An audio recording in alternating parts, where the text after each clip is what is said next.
Hasn't been a lot of good news lately. I mean, I guess it kind of has been, but we've had a lot of losses, and that's not good. But this is good news. This is great news, guys. So check this out. So Spurs Devontae Graham available in trade talks.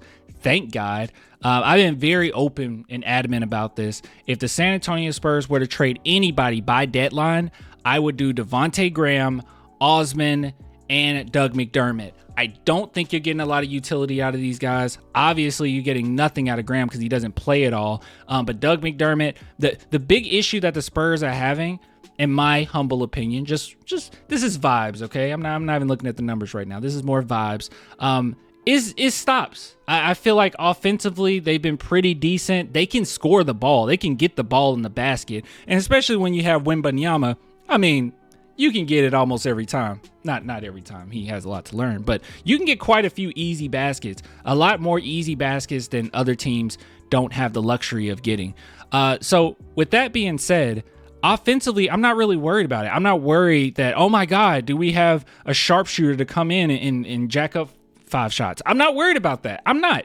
And Cedi Osman, while I do think that he fits, in a way, he definitely fits us. I just think that him and Doug McDermott would get way more utility somewhere else with a different team that's actually constructed to win right now. I don't understand them playing with us because defensively they're dreadful. They're just dreadful. And Devontae Graham, he's just been, I don't want to say unplayable, but I mean, when you have Trey Jones and Blake Wesley playing as well as they're playing, I don't necessarily expect Devontae Graham to come in and take a bunch of minutes, okay? And I don't think defensively he will be that much better than Osman or Doug McDermott. So not really worried about that.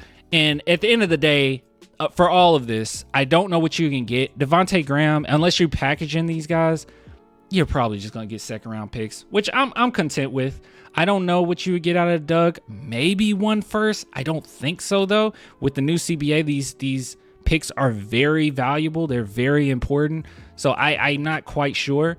But I really don't care at this point. I just kind of want to clear it up because this is me. All right. This is my big brain assessment here. Okay. It's not big brain at all.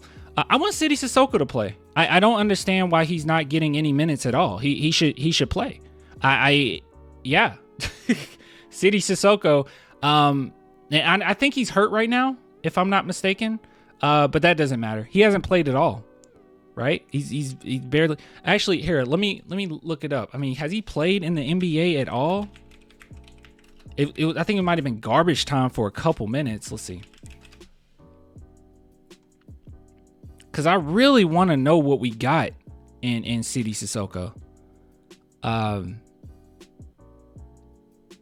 Let's see. I mean, I love his playmaking ability, and looking at how Blake Wesley has played, how he's just playing the right way, playing well defensively, making the right reads. I have no doubt in my mind that if Cedi Soko came in, that he can at least get some minutes doing that. I'm not expecting him to put up a bunch of points or nothing like that. Okay, so 5 games, 6 minutes. So yeah, it's been garbage time, and as you can see, 16% field goal percent. He's barely played. So yeah, I'm not expecting him to come in and light it up or anything like that. I'm not expecting him to be able to shoot like Doug, shoot like Osman, but I would expect him to come in and play better defense. And the only thing that I've ever been worried about with Cedi Soko is his fouling. But honestly, he's been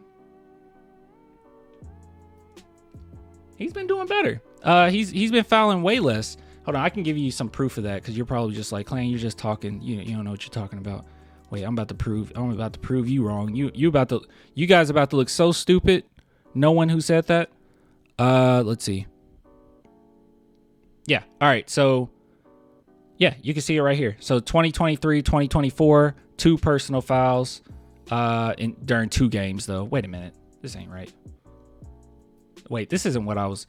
Oh God, dude, I can't stand looking up G League stats. I can't stand it. I don't know how they're an extension of the NBA, but their websites are way worse. I have no idea, dude. I hate it. I hate it with a passion. Oh my God.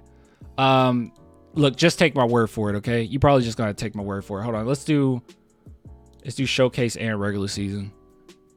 You might have to just take my word for this one, guys. Oh, no, you don't. No, you don't. You can see it right here. You don't have to take my word for it. It's right here. So you can see last season, 3.4 fouls per game, and he's got it all the way down to 2.1 this season out of 13 games. So he's been doing really well limiting his fouling, and that's the only thing I've ever been worried about, because he can just get a little too rough sometimes. But his defense is really good. I know that this was supposed to be about Devontae Graham and stuff, but yeah, it looks like he is definitely on the trading block. Oh, and also forgot to mention this. So shout out to Josh Paredes for just posting this. So I asked Mark Stein about who may be interested in Osman, McDermott, and Graham at the trade deadline. Mark Stein: specific teams will surely emerge as we get closer to deadline. I reported in one of my recent notebooks that the expectation is that Doug McDermott will indeed be moved before the deadline, whereas the Spurs could have moved him a year ago but decided against it. So it's looking like the Spurs are going to push forward on trying to get rid of Doug McDermott at least, which, thank God. I mean, it's not that he's trash, he's garbage or anything. I'm not necessarily of the belief that just because a player gets traded, it means that they're bad or anything like that. I just don't necessarily think there's much utility in Doug McDermott with us right now. Doesn't really make a lot of sense. So, get him out of here. Get out of here. What are you, a schmuck? Hold on. Oh, Don. God. Don in the chat. God, you always have the worst opinions, dude. I love you. Thank you for all the support. Like, while you always disagree with me, you do always reply on Twitter when I post something. You're always replying in my videos here. You're always in the chat. I love you. Thank you so much. But dude, come on. He said Devin Vassell should be on the trading block. Come on, man. Come on. I mean, yeah, come on. Why would Devin Vassell be on the trading block at this point? Why would we do that? He just got a contract. Just give it a minute, all right? Just give it a minute. If anybody, Devin needs at least another season before we make that assessment. Come on. And and the funny thing is, as inefficient as Devin Vassell has felt, and at least with Devin, if he's not scoring offensively, you can justify him being out there because he's okay defensively.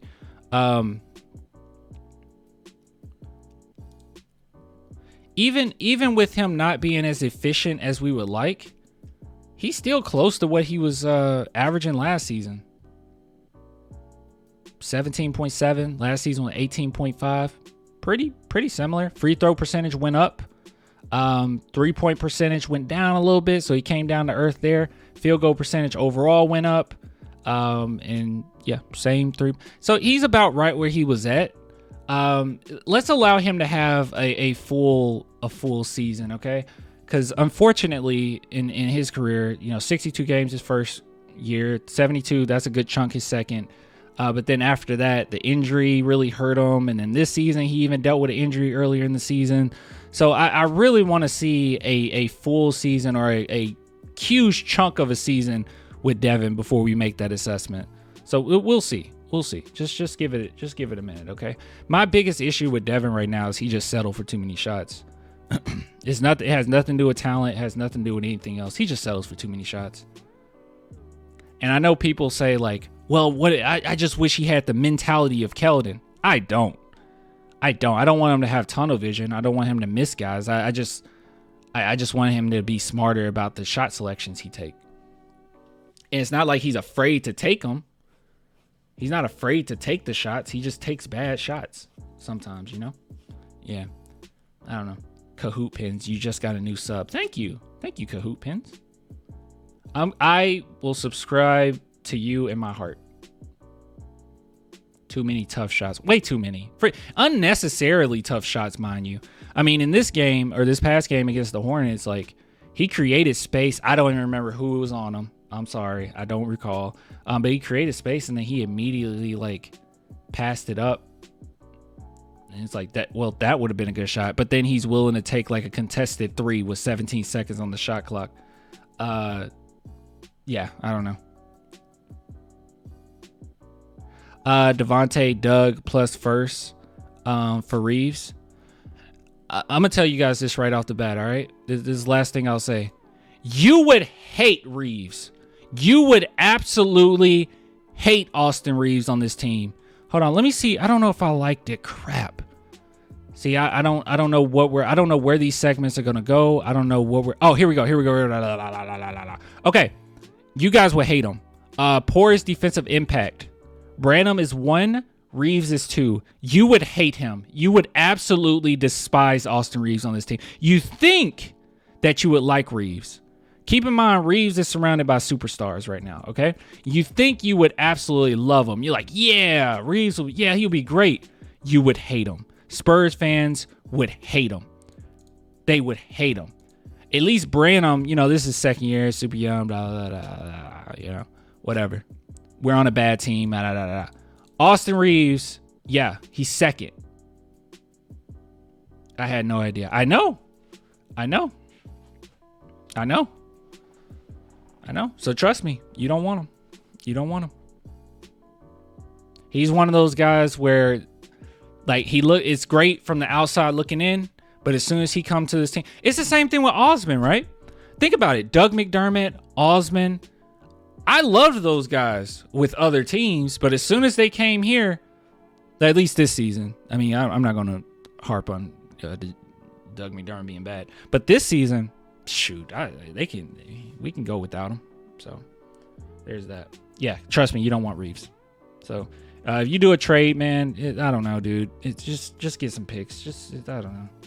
If you can manage to get some type of veteran point guard, I have no one in mind right now other than Dennis Schroeder. That would be cool.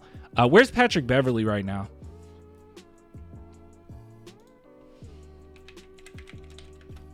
I feel like Patrick Beverley would really help. Is Patrick Beverley with us? I haven't been watching any. I haven't been paying attention to anybody. Is he with he's not still with the Sixers, is he? Where is Pat Bev? Oh, he is with the 76ers. Okay. Yeah, I haven't been watching a lot of 76ers. Yeah, dude, I would take Pat Bev in a heartbeat. And that's not he fixes our point guard. I'm not worried about any of that. His mentality, we need it. We need it, dude. We need it. We need this type of vet. This is the type of vet we need. This is what we need.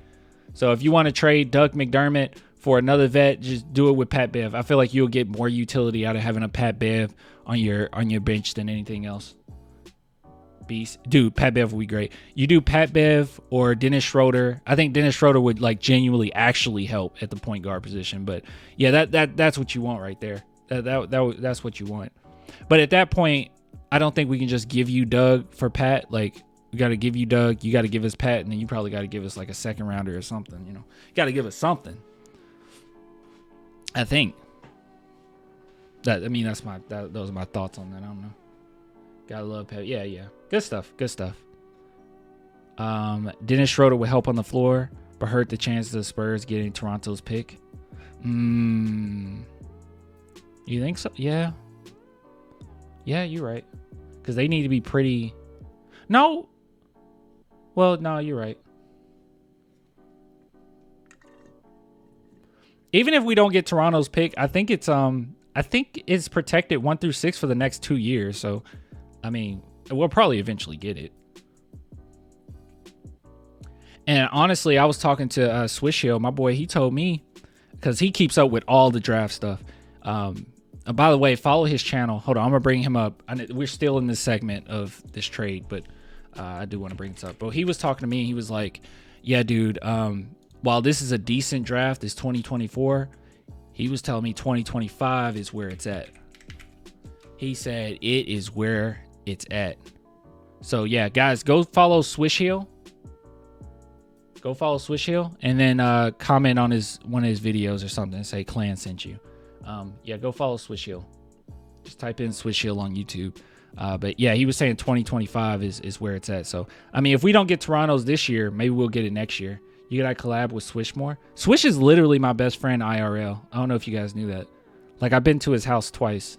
Like, we talk all the time, like on the phone all the time, hours, almost every day.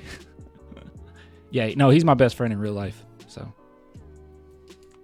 yeah, I got to get him on. We got to talk on air again. But yeah, I'll get him on. We can find something to talk about. We'll see. All right, ending this segment.